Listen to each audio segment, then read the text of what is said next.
জমিনে খানা নাই, পানি নাই, বৃষ্টি নাই, ফসল নাই, দুর্ভিক্ষ।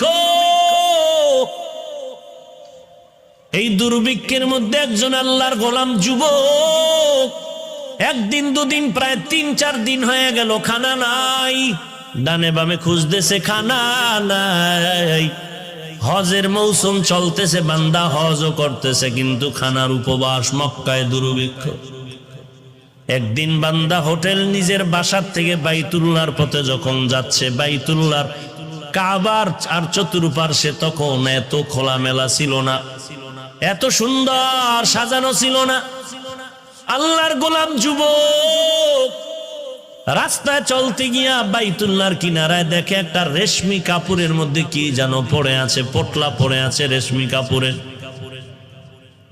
আল্লাহর বান্দা যুবক রেশমি কাপড়ের পোটলাটা দেইখা, রেশমি কাপড় বড় দামি। আল্লাহ কোরআনে বলেন, কিয়ামতের ময়দানে জান্নাতি মেহমানদের আল্লাহ রেশমি কাপড় দিয়া সাজায় দিবে। আল্লাহর বান্দা রেশমি